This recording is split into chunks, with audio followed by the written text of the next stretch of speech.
Just 90 miles away sits Cuba, where it's rich in culture, food, and community. Miami is home to many Hispanics from all around the world. More than any other is the Cuban American culture that has defined the spirit of Miami. I think where we come from is always important to anybody, to us as creators of art, because it not only defines who we are and where we want to go, but it's also something that obsesses us. Why are we who we are? How do we fit in with the world? And that identity that we get from our parents, from our community, in some ways answers that. Miami owes a lot of its greatness to the Cuban culture, and they can't deny it, and they really should appreciate it more and never lose it, because it makes Miami unique. It's not only Latin America, it's Cuban American, and they need to appreciate that. Bueno, aquí vivo bien, pero siempre le he hecho de menos a Cuba, porque realmente la realidad, antes de la revolución, yo vivía mejor en Cuba que aquí. Ahora le agradezco a este país y doy la vida por él. After getting here in 1960 and 1961, I joined the group that was going to invade Cuba and try to liberate Cuba, with the intent, of course, of going back. This was just a temporary thing that would not last very long. Of course, it failed. We spent 20 months in jail. Cuban jails are not notorious for being very pleasant. So it was very difficult, but I was very young. I was 17 years old, so it didn't really affect me as much as the older people. Once I came back, then I had to go, back to school. I had to finish high school first. Then I did 2 years of college. Then the U.S. Army called me, and I spent 5 years in the U.S. Army. Served in Vietnam for 1 year. For example, what they call the Marielitos. You see the Marielitos, and there's a wide variety of them. You have the Marielitos that will follow the Scarface stereotype, but those are not as common. In reality, we have the Marielitos who came here because they were following this very strict, awful regime, and they wanted to run away from that. Nowadays, what we have is mainly young people who want the change. So maybe they were raised there, maybe they were even happy in Cuba, but they know that there's a lot more and they want to see it. The big difference that we see is in the 70s, the Cubans that came, who actually built Miami. I believe Miami is excellent because of the Cuban migration. They came with the desire of, okay, we want to work, we want to build a city, because they either came from riches in Cuba, they were educated. Now we have people coming who are starting from scratch and maybe they don't have the same knowledge, business knowledge, that the people that came in the good old days had. It's a bit different in terms of culture. So my parents came during El Mariel boat lift in 1980. Actually, what happened to them was they went to the embassy together with my 9-month-old sister, Elaine, and they refused my father, but they allowed my mother and my sister to leave. And I know that at least my mom had my aunt and my uncle who were also allowed to leave. The only one that got left behind was my dad. And my mom was practically like begging, like, I'm not going to leave without you. Imagine you're going to leave with a 9-month-old baby to a country that you don't know. At least we already had family here, so it kind of made that move easier. But at the end of the day, do you really want to leave your husband behind and not knowing if he's ever gonna be able to leave also? But he told her, don't worry about it. I'm gonna find a way to leave. I'm gonna be there. Don't worry. But in reality, he didn't. He didn't know if he was gonna be able to leave. But it's a traumatic experience if you think about having to leave your country, having to leave your husband behind, and not really knowing if you're gonna see your family again. And it's crazy to me that sacrifice of leaving everything behind. Imagine right now, we had to pick up from the United States and go live in another country with new laws, a president that we know nothing about, a language that we don't speak, and go with nothing. imagine. Like, I can't imagine doing that right now. So my family and I came to the United States May 20th, 1980 during the Mariel boat lift. We were 49 people on a 25-foot boat. We were received by a sponsor family who, after we were processed at the Orange Bowl, we lived with them for 6 months in West Palm Beach, Florida. And that's where we got our beginnings. We started with a fruit stand, and my sisters and I would go there after school, polish the fruit, organize the shelving, clean the stores, help the customers, and that was our afternoon entertainment where we would do our homework and so on and so forth. Later we moved to Broward County. We opened our first restaurant in 1984, and the Herald did an article on us, and that night we ran out of food. And that's really where our success started unfolding. We started opening turnkey operations, and we've opened 18 units since then. We currently operate 14, including one at Miami International Airport, and 13 street-side locations. We have over 300 employees, and basically it's an attestament to to the greatness of this country, that if you work hard and you do things right, yes, it's a struggle and it's hard work, but you can regain your dignity. The difficulties of learning a language, of living this dual life where you behave in a certain way and are expected to behave in a certain way with people who are your family and who speak a language and have your culture, and how you're expected to behave in a sometimes totally different way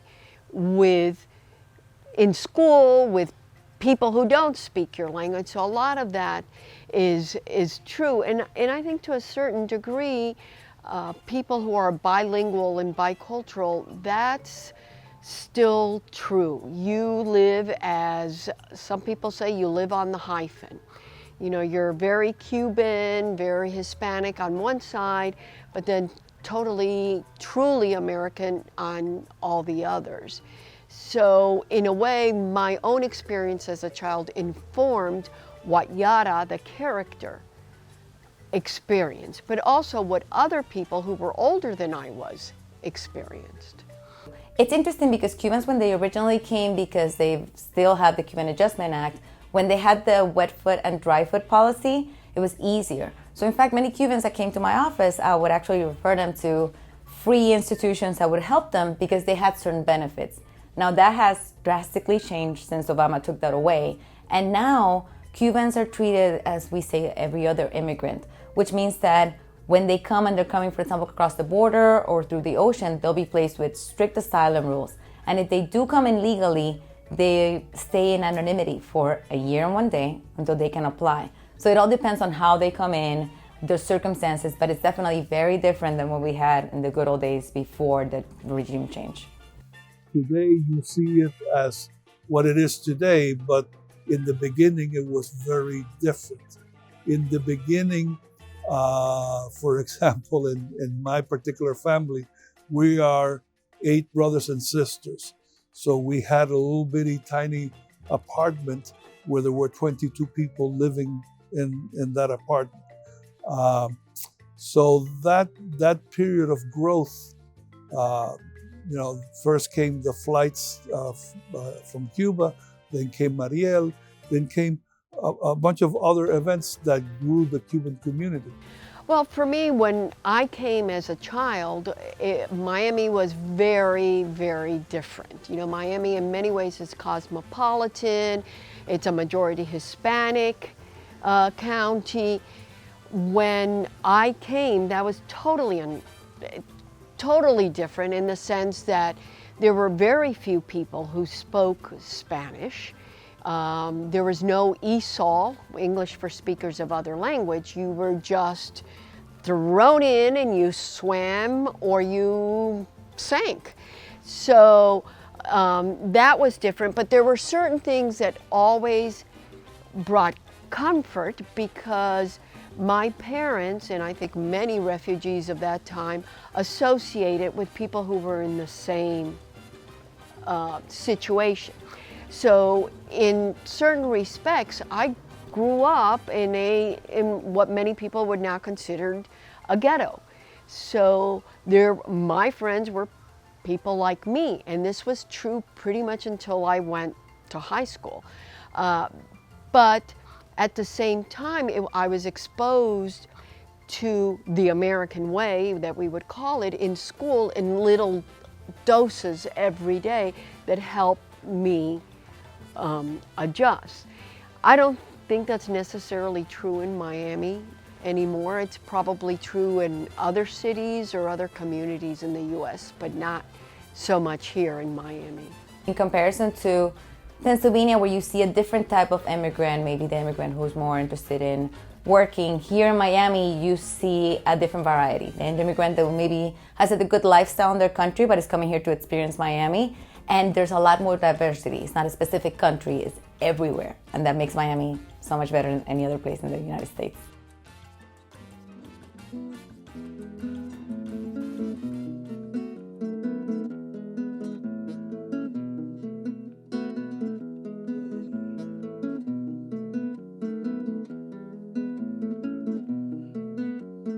Guantanamera, Guajira Guantanamera, Guantanamera, Guajira Guantanamera, Guantanamera, Guajira Guantanamera,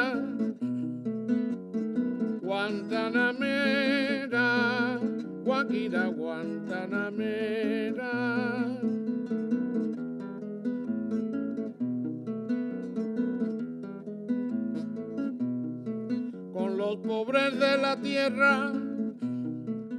I've been living in Miami since October of 1960. Originally, of course, we were very close because of the need to help each other out. As time has gone by, we all have taken different directions, married Americans, married other cultures. But the Cuban influence is always very strong. Food, family, it pulls you in very, very much. So I started 4 years ago online in 2015. I started with the piña colada design, and the piña colada design was by mistake. I was working on 2 different projects, which one was a pineapple and the other was a colada, which is our Cuban coffee. I just thought it was so unique and different that, especially that people only in Miami would understand, because you step out of Miami, they don't know what a colada is. They think it's like something that you can get like in Dunkin' Donuts or whatever. No, it's a Cuban coffee with a pineapple, piña colada, and I just felt that it was very Miami. Why I feel Martha Miami has done as well as it's done, it's because I think that the city needed something like this. Because yes, it is very Cuban in the sense because I'm Cuban and I push the Cuban bread and I push the Cuban roots and a lot of I'm Cuban, so I'm always saying that I'm Cubana. But I think it's done well because Miami is very practically Cuban. I feel like everybody's Latino here and it's a mix, but I feel like Cubans have really built Miami. The community wanted something fun, something different, and to wear a shirt that says Cuban bread on it or Miami AF. You know, it's not necessarily Cuban, but it's very Latino. Miami is very based off of Latino vibes. Many Cubans had to leave behind their life and came to Miami with nothing but a drive for freedom and success for their family. This led to many new family businesses around the city, which attributed to the growth of Miami.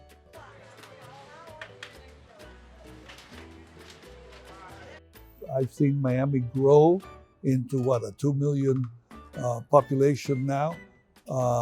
And any and all types of businesses are here that were not here before. But because I grew up in a place where there was little or none culture, I find that it's everywhere. You know, you have it in theater, you have it on television, in the news, and you have it in music, you have it in art. You know, go to any art exhibit and you have it there. So I find that it's truly well represented. And I know, for example, even in the media, you have in television, in the print media, wherever you go, that Cubans are truly represented. What has changed is because of the globalization and the ease with which we travel and the continuous migration that comes from Latin America, the Hispanic media now is stronger and more vibrant than ever.